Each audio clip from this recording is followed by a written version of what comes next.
Ladies and gentlemen, boys and girls at home, listening on Madness Freddie, it is our pleasure. Will you please say a massive hello to Mr. Jim Davidson? Evening, Jim. Good evening, boys. How are you? All right, how are you? All good. Are you all right? Yeah, not bad. That's good. Much better from hearing you two lunatics. Oh, that's good. Must thank you, Jim, for I think you was behind you and Gary Bushell who put us up there on a little bit in the picture to be on this show. So thank you very much for that, Mr. Davidson. It's lovely. Thank you. All right, mate. And also, thank you for the recent charity night, that 7-hour round trip to do 10 minutes. Can't thank you enough for that. So thanks for that as well. Yeah.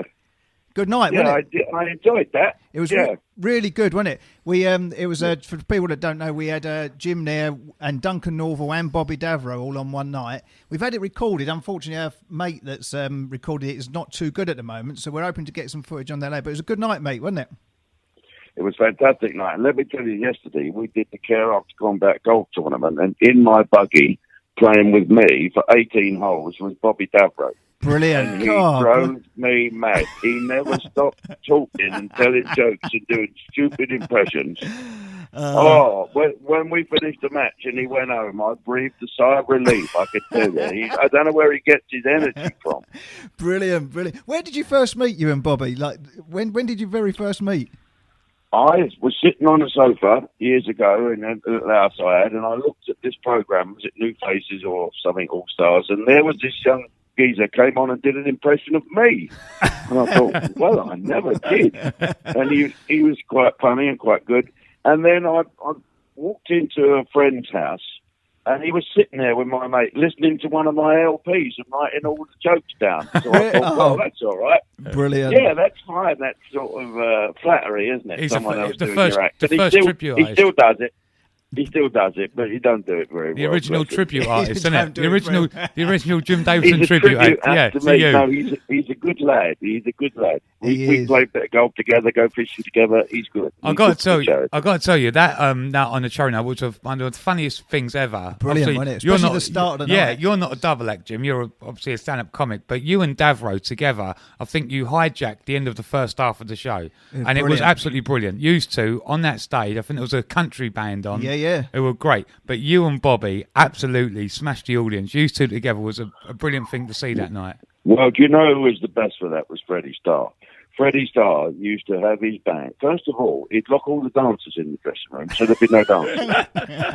or he'd cut the bottoms out of their hot pants and things like that. Or he'd nail their shoes to the stage, so when they did a quick change, they couldn't walk on with shoes; they were stuck.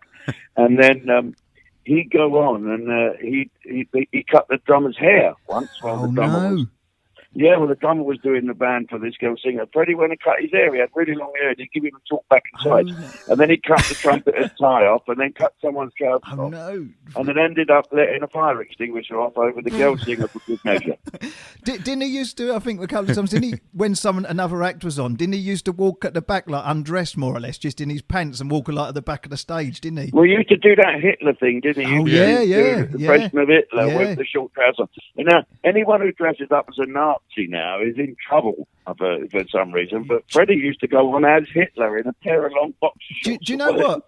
That's funny Jim should mention that, because that cropped up recently with that guy, and it was about 14 years ago. And I thought of Freddie Starr. He used to go on Des O'Connor with a stuffed dog in his boots, and didn't he? That was it. And no one took offence to that. That was just, things change. People tend to take offence now at the slightest thing. It's ridiculous. I watched a programme the other day of some woman wanting to tear down Nelson's column because he was a racist. Come on. Ridiculous. Thing is, Jim, how's that? Obviously, you've been in the business for so many years as a comic, and the things have changed in comedy. Things you can say or you can't say. So have you had to adapt all through the years now? Is that what you do?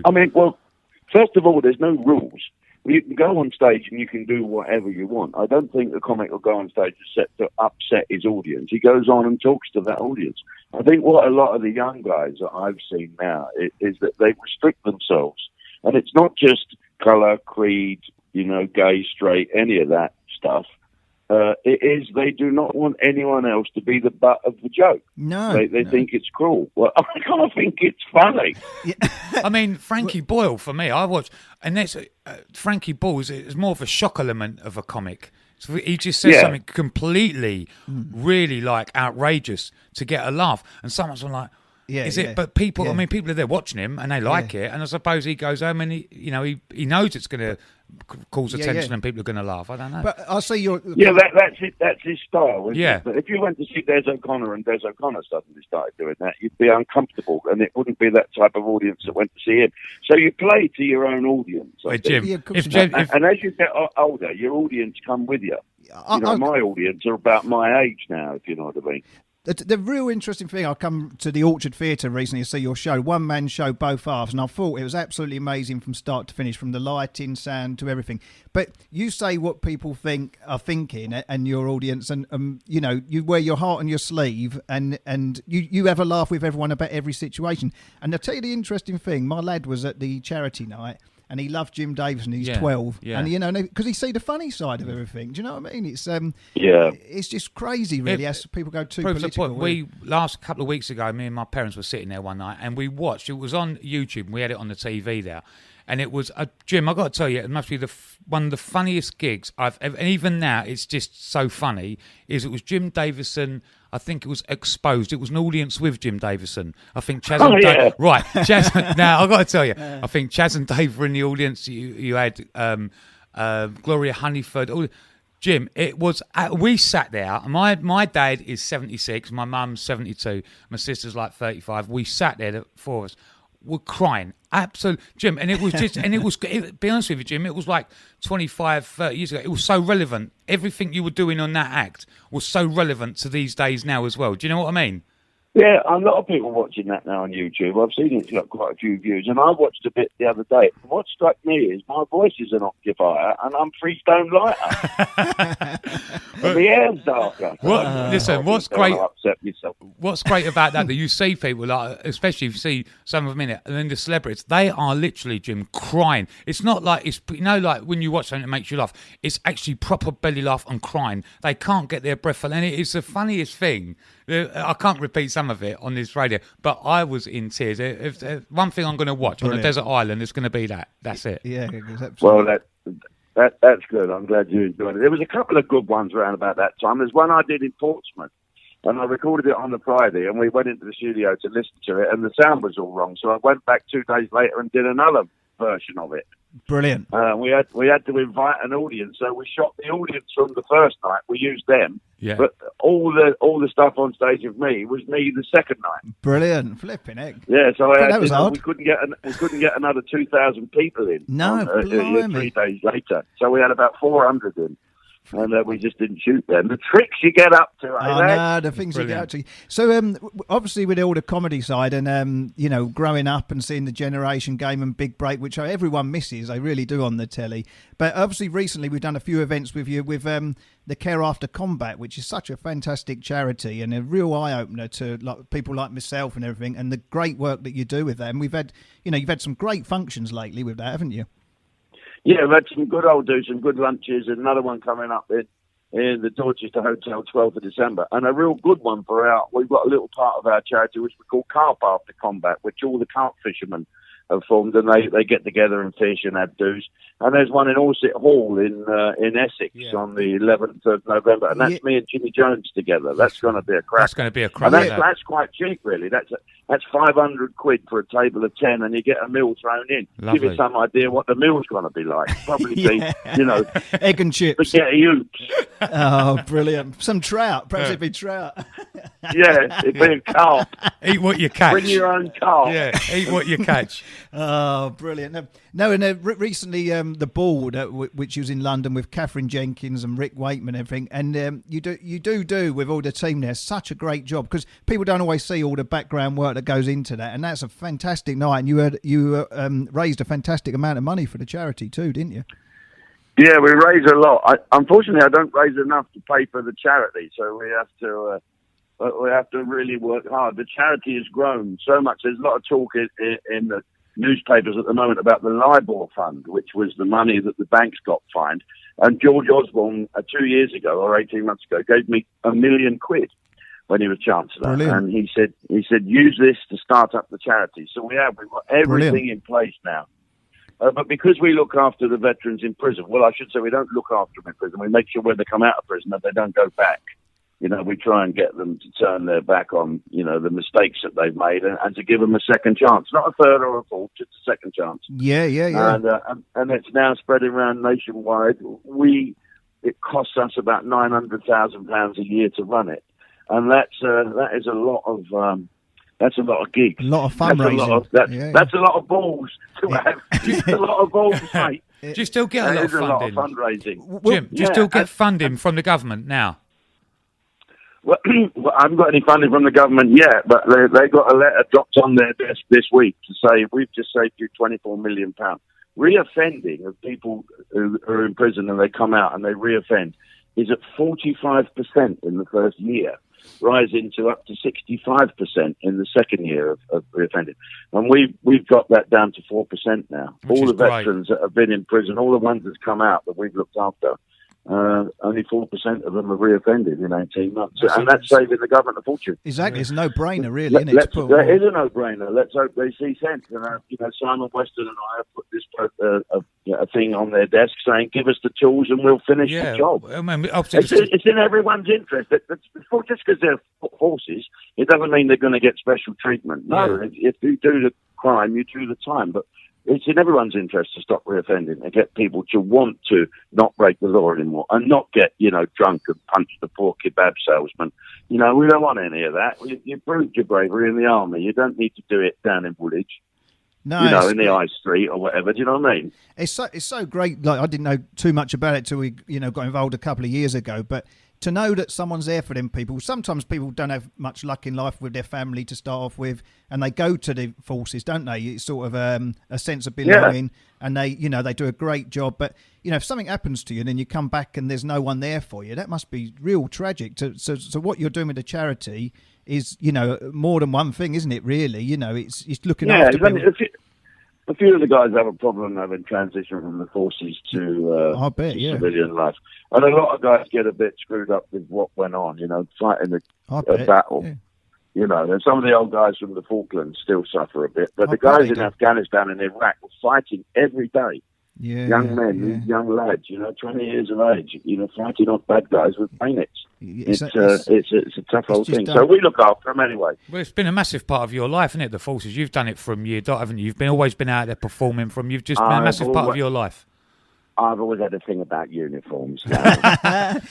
Didn't you have a near miss recently? Was it using one of the helicopters or something from memory? You had a bit of a near miss when you was out somewhere?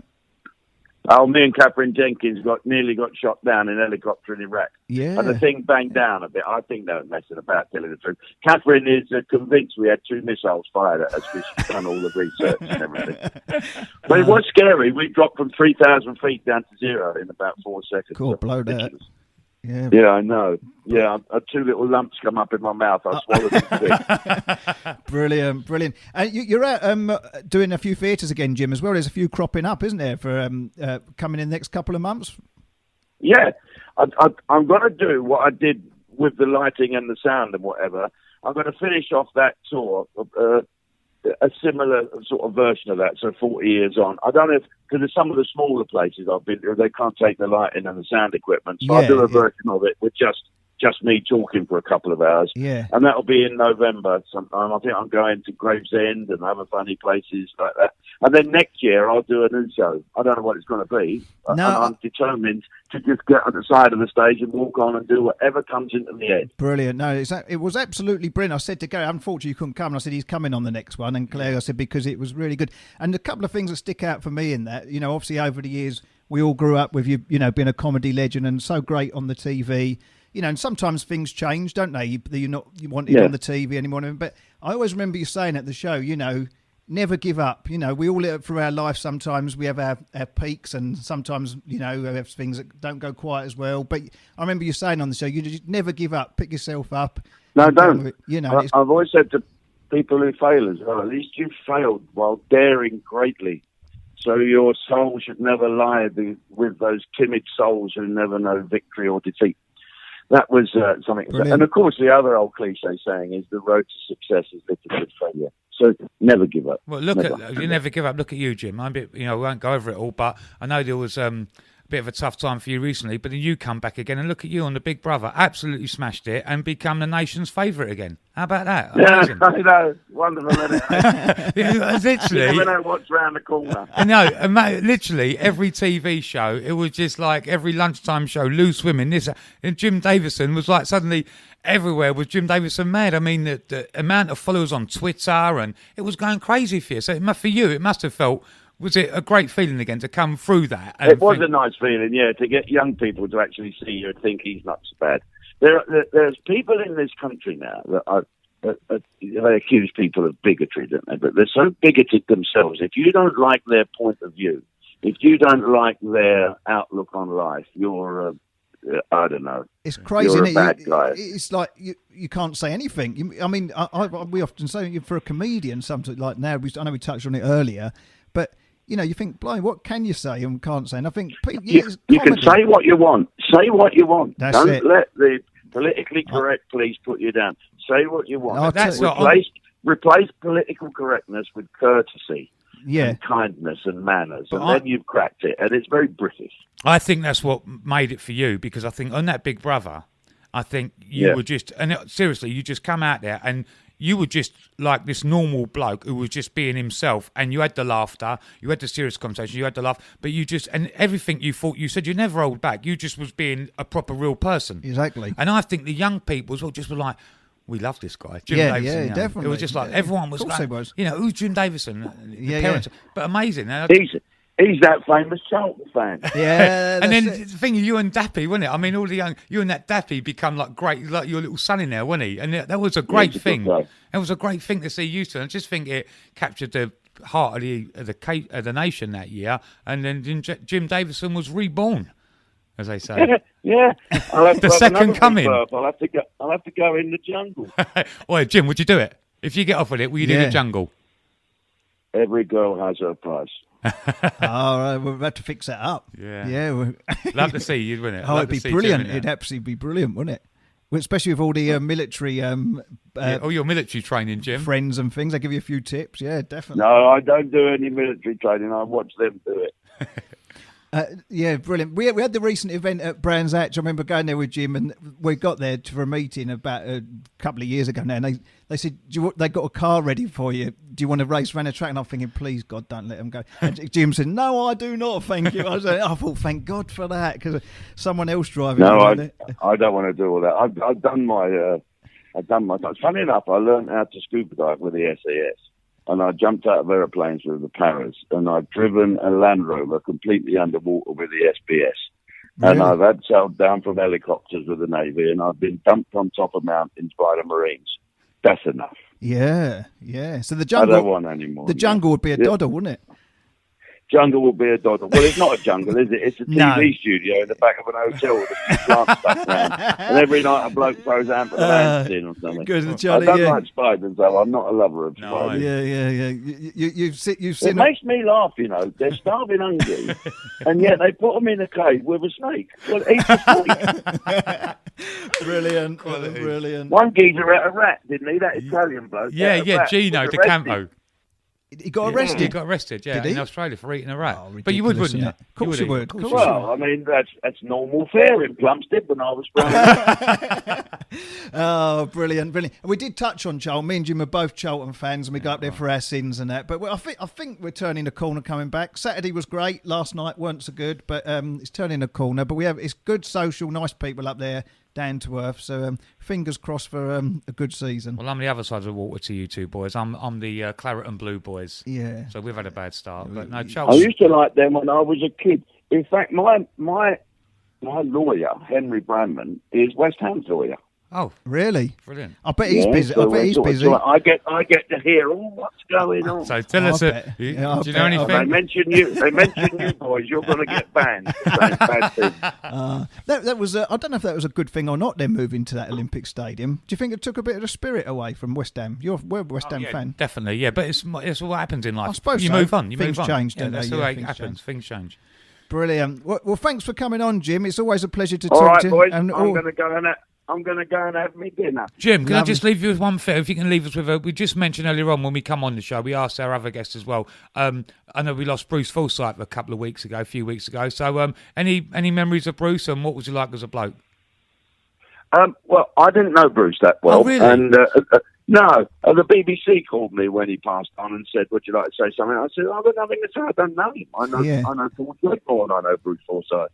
And I never got to. Although I took over the Generation game, he never got in touch. I suppose he was a private man. He had his own mates. Jimmy Tarbuck and him were pals. But that's about it, I think. So I never met him, so I didn't want to make comment. It would have been, cheap if I had said well said. Yeah, that's great. Yeah, that's a good thing. Being honest and truthful. Brilliant. Yeah, brilliant. Well, thanks, Jim. We're going to give the other Care After Combat events a plug in a minute as well, and we'll get a few more people to Essex and London. Hopefully. All right, tremendous. Thank you very much for coming on. We all love you to bits. Thanks, Cheers, Jim. mate. Cheers. Bye.